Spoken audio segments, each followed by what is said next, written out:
mujizat itu nyata.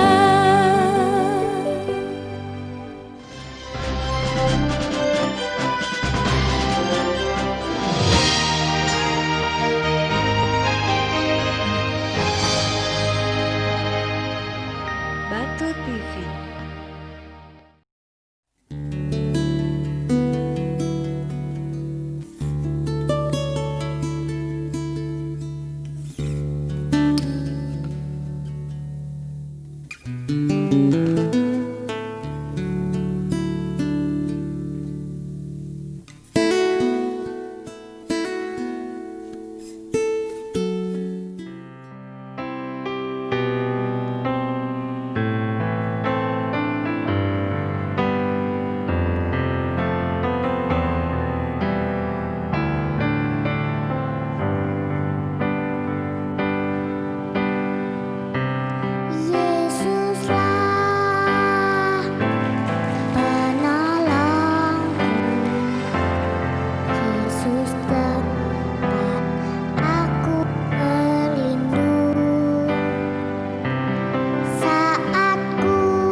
Shalom para pemirsa yang terkasih di dalam Tuhan. Jumpa kembali dengan saya Ita Lintar, tetap dalam televisi kesayangan Bapak Ibu Saudara pemirsa Batu TV. Saudara, sebelum kita akan mulai sharing kebenaran firman hari ini, mari sama-sama saya mengundang kita menyatukan hati dan kita minta tuntunan Roh Kudus agar firman yang ditaburkan hari ini bisa menjadi sumber kekuatan yang baru bagi kita. Amin. Saudara, mari sama-sama kita satukan hati dan kita berdoa. Terima kasih ya Bapa, terima kasih. Sungguh kami bersyukur dan kami bersuka cita karena kami memiliki Bapa yang baik seperti Engkau. Sekalipun kami anak-anak-Mu seringkali berlaku tidak setia, berlaku kurang berkenan, tetapi Engkau adalah Bapa yang tetap mengasihi kami.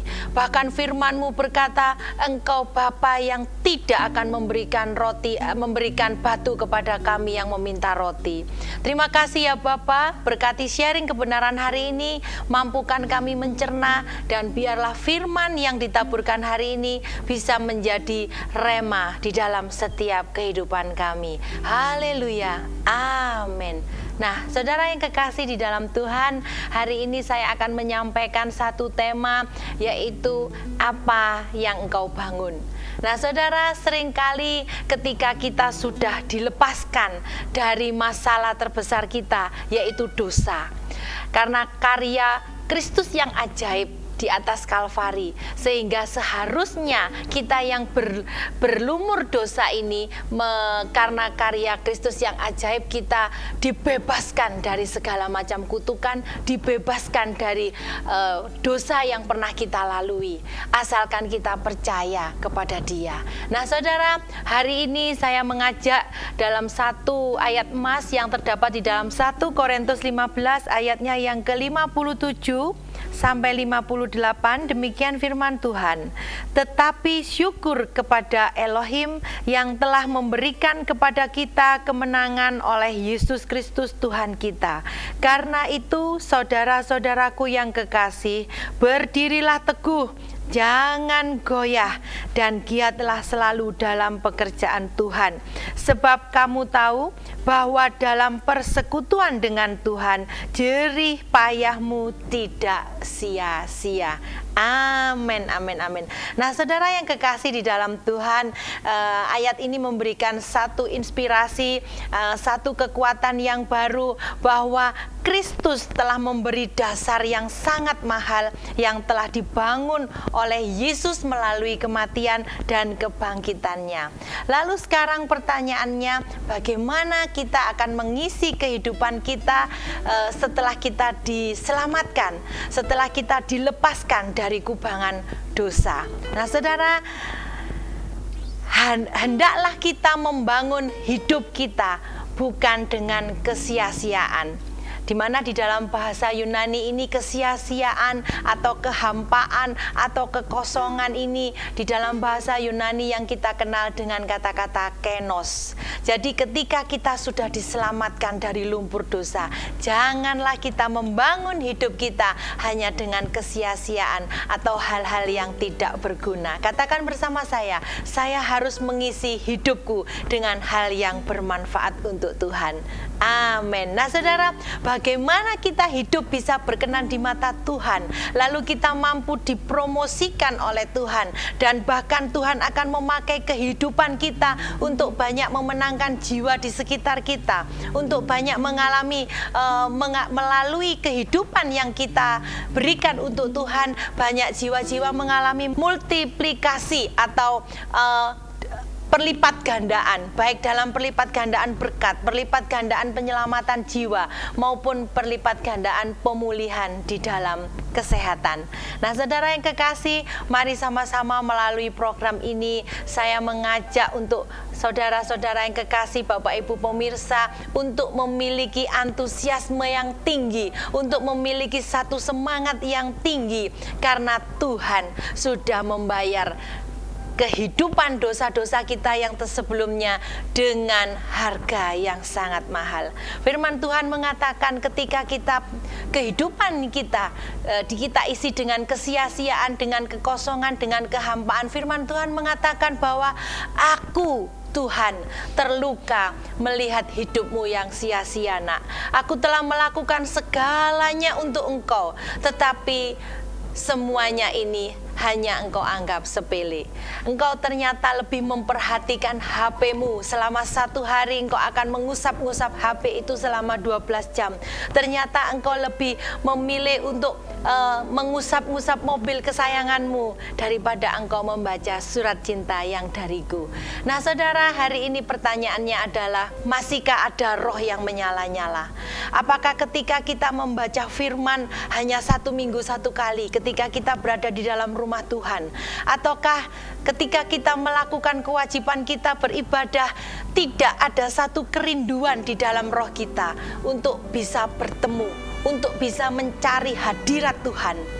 Nah saudara, mari kita kupas satu persatu. Ada 3 tanda-tanda orang yang tetap menyala-nyala untuk bisa membangun kehidupan yang tidak sia-sia. Yang pertama yaitu bibir dan hatinya setiap hari diisi dengan ucapan syukur. Katakan bersama saya harus mengisi hidup saya dan bibir saya dengan ucapan syukur kepada Tuhan.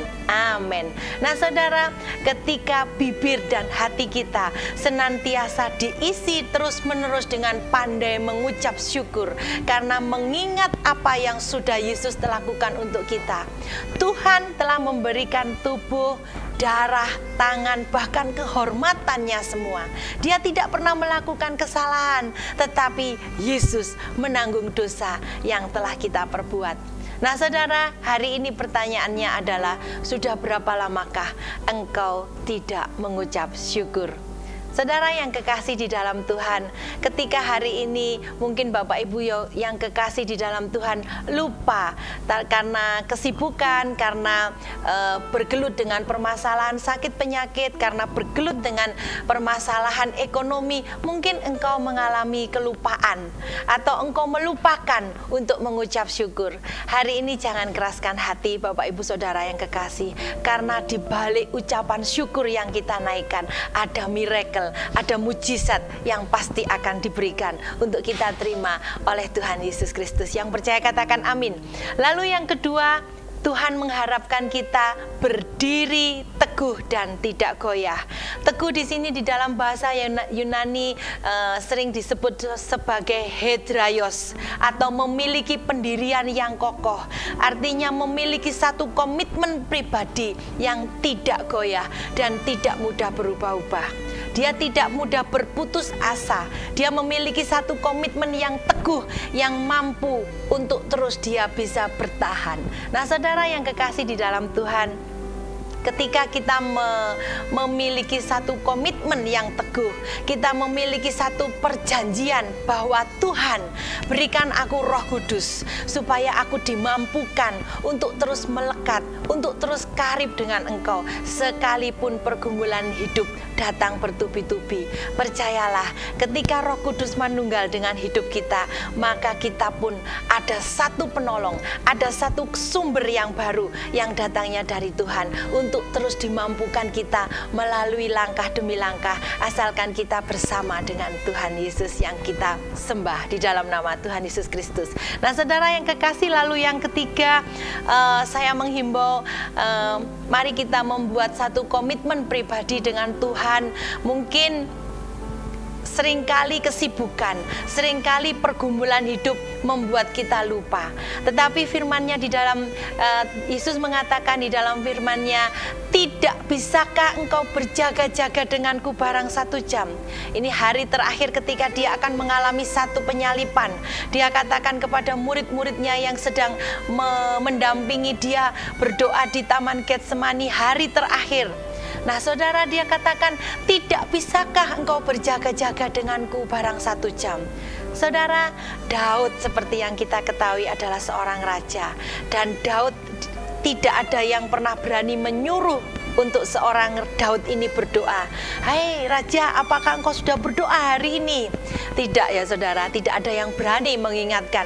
Kalau sekarang kita melihat, maaf kata, presiden ada penasehatnya. Tetapi zaman dahulu tidak ada orang yang berani menasehati kecuali Nabi Nathan yang waktu itu memang sebagai utusan, sebagai perantara, di mana dia tempat berbicara antara Tuhan, menyampaikan berita dari Tuhan kepada Raja Daud.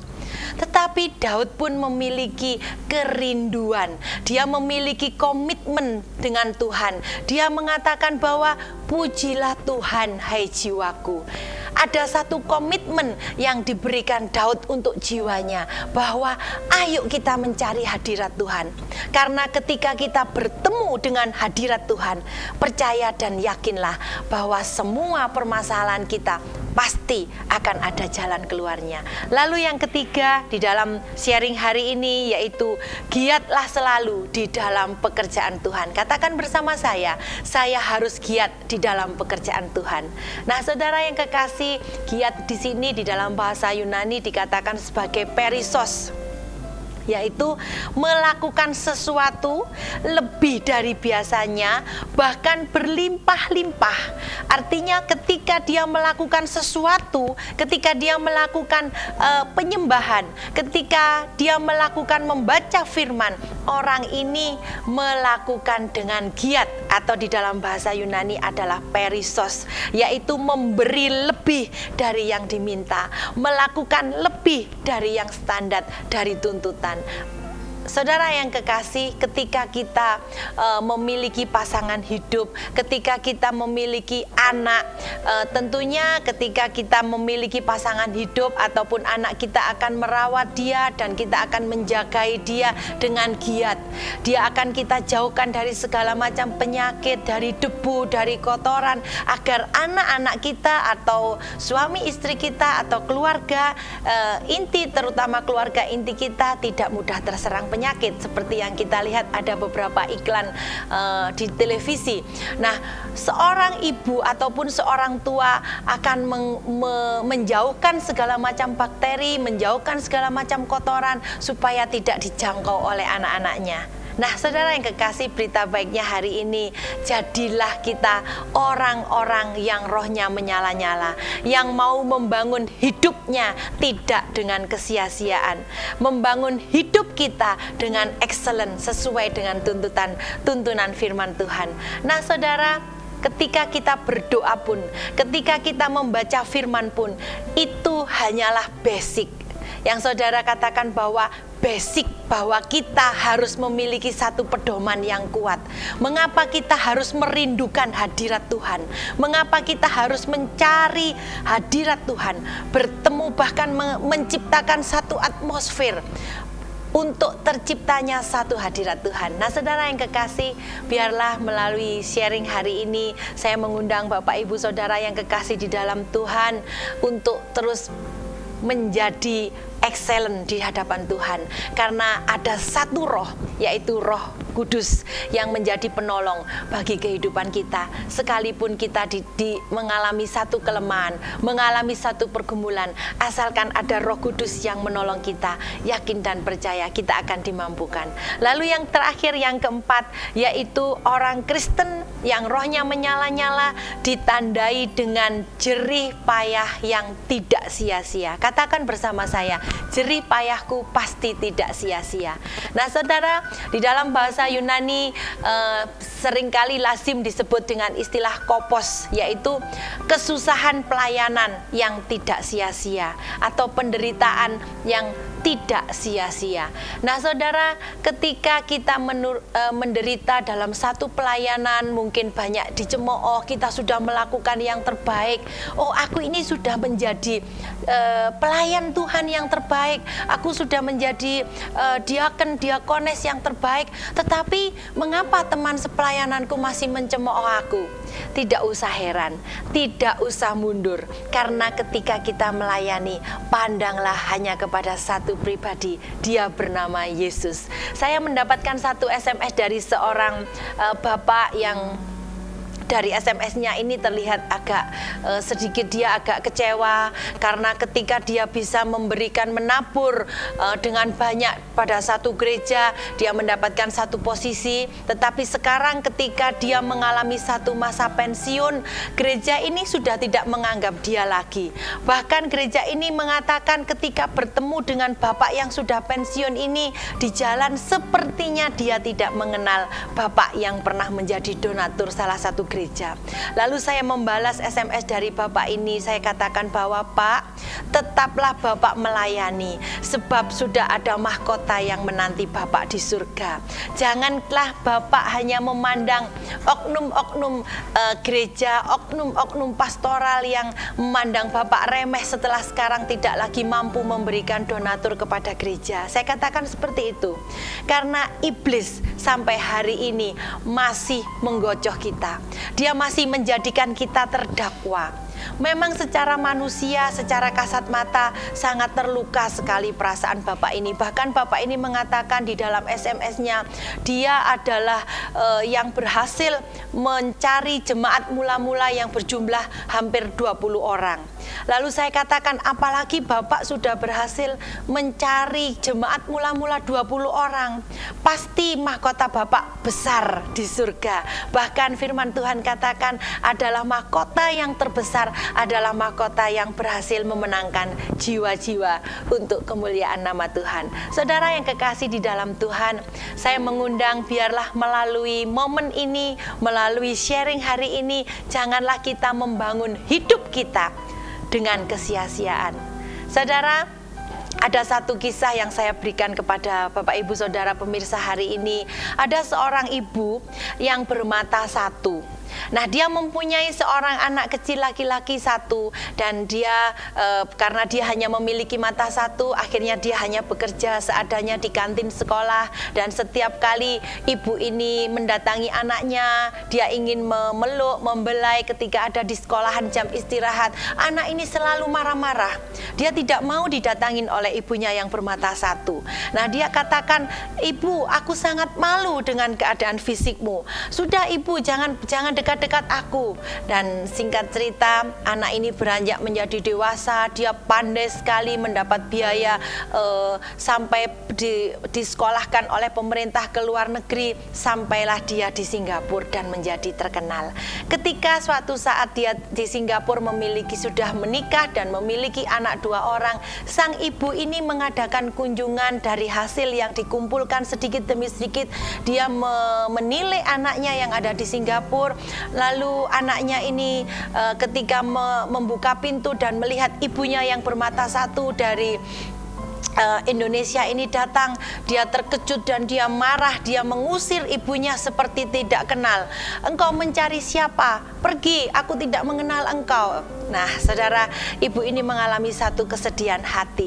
Singkat cerita, ibu ini pulang ke Indonesia kembali, dan dia satu saat anak ini ada undangan reuni, dan ketika anak ini mengadakan kunjungan reuni, dia ingin melihat keadaan ibunya. Singkat cerita, dia pulang ke rumahnya di mana dia dibesarkan dari kecil dan dilahirkan di tempat itu.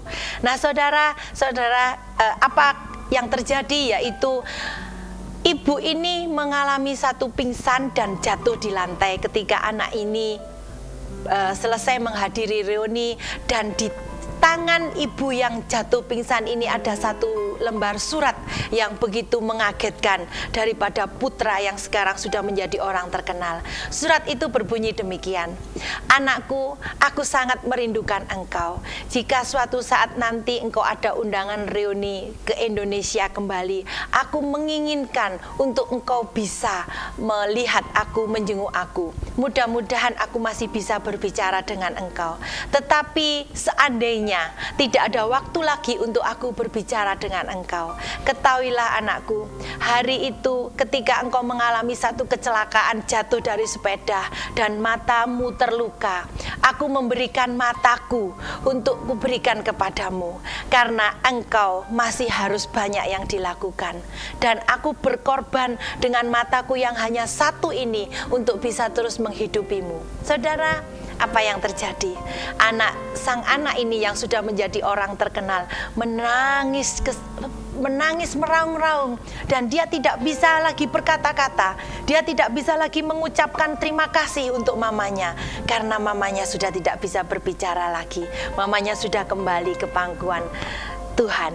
Nah, saudara, hari ini biarlah melalui apa yang kita bangun melalui hidup kita, kita mau dimampukan, kita mau memberikan satu penghargaan bahwa hidup ini semuanya adalah kasih karunia dari Kristus Tuhan. Kasih karunia itu gampang, kasih karunia itu simple. Artinya adalah apa yang seharusnya tidak layak kita terima, tapi itu yang diberikan oleh Tuhan untuk kita. Hari ini saya yakin dan percaya para jemaat yang tercinta, para pemirsa yang ada di rumah adalah jemaat-jemaat Tuhan yang luar biasa. Jemaat-jemaat Tuhan yang mampu mengerti akan arti kehidupan, mampu dan mengerti akan kasih karunia yang sudah diberikan untuk kita nikmati bersama-sama. Mari sama-sama saya mengundang Bapak Ibu pemirsa, kita satukan hati dan kita yakin dan percaya bahwa kita pun pasti mampu membangun hidup kita dengan sesuatu yang lebih berharga. Mari sama-sama kita satukan hati. Terima kasih ya Bapa, terima kasih, sungguh kami bersyukur karena Engkau telah memberikan kepada kami kasih karunia, hal yang seharusnya tidak layak kami terima, tapi karena Engkau begitu mengasihi kami sehingga Engkau pun memberikan kasih karunia untuk kami nikmati. Tuhan, hari ini kami tidak mau menjadi seperti anak lelaki yang melupakan semua pengorbanan ibunya, melupakan pengorbanan mata, doa dari Sang Mama untuk dia. Hari ini Tuhan, biarlah melalui firman yang ditaburkan hari ini, kami dimampukan melalui pertolongan Roh Kudus, dimampukan mengisi hidup kami menjadi lebih berarti di hadapan Engkau. Terima kasih ya Bapa, berkati sharing kebenaran hari ini, dan biarlah firman hari ini mengubah paradigma kami yang salah. Biarlah firman hari ini menjadikan kami semangat yang baru, bahwa kami harus mengisi hidup kami dengan melayani Engkau lebih dan lebih lagi.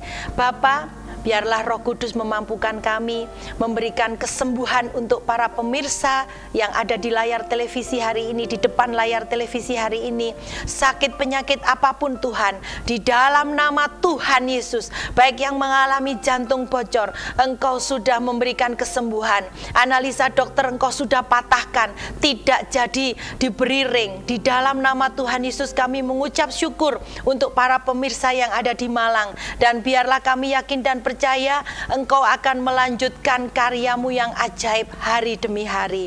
Bapa, berdoa pula untuk para hamba Tuhan senior, hamba Tuhan muda. Engkau menambahkan hikmat pewahyuan yang datangnya dari Engkau. Berkati pula generasi muda Kota Malang, generasi muda Kota Batu. Biarlah mereka semua tetap berada di dalam genggaman tangan kuasa-Mu. Berkati pemerintahan Indonesia, spesial pemerintahan Kota Malang dan Kota Batu. Biarlah melalui tangan-Mu yang ajaib, Engkau akan menjadikan Kota Malang tercinta, Kota Batu tercinta, menjadi kota wisata yang luar biasa menarik, dan semakin Engkau tambahkan menjadi kota yang maju dan dicintai dari berbagai macam kota. Terima kasih Bapa, kami yakin dan percaya hari ini apapun permasalahan, apapun pergumulan para pemirsa yang ada di depan televisi Batu TV akan segera mendapat jalan keluar yang datangnya dari Engkau. Terima kasih ya Bapa, berkati tim kameramen dan manajemen Batu TV, biarlah mereka semua tetap berada di dalam genggaman tangan-Mu. Apapun yang mereka kerjakan di dalam nama Tuhan Yesus pasti akan Engkau buat menjadi berhasil. Haleluya. Amin. Nah saudara yang kekasih, terus saksikan kami setiap hari Minggu hanya di Batu TV. Tuhan Yesus memberkati.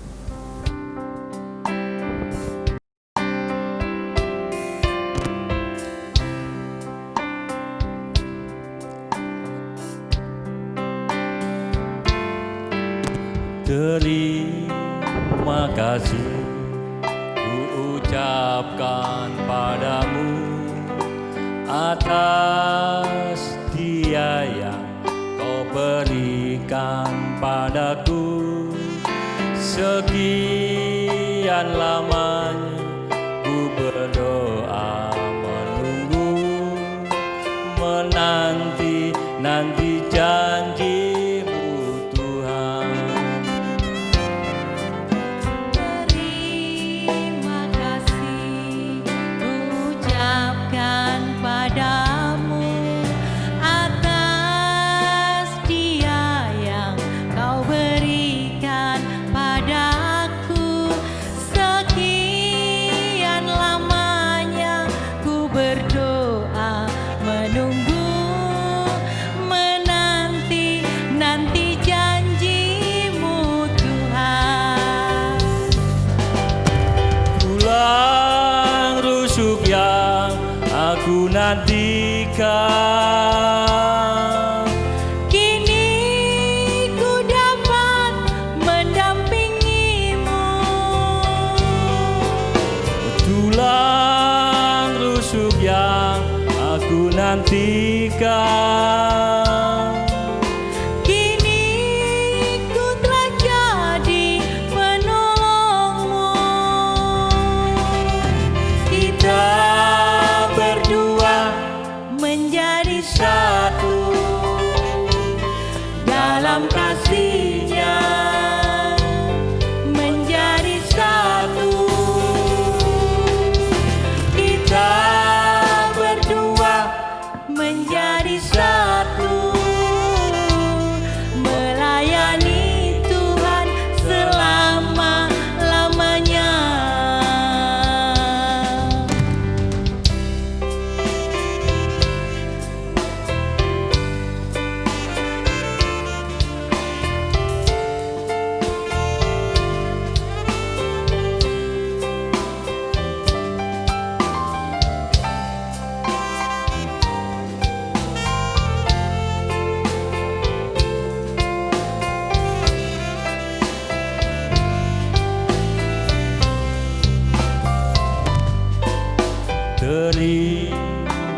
kasih ku ucapkan padamu atas dia yang kau berikan padaku. Sekian lamanya ku berdoa menunggu, menanti janjimu Tuhan. Rusuk yang aku nantikan, Kini ku dapat mendampingimu. pulang rusuk yang aku nantikan. Kini ku telah jadi penolongmu. Kita Berdua menjadi satu dalam kasih-Nya, menjadi satu. kita berdua menjadi satu.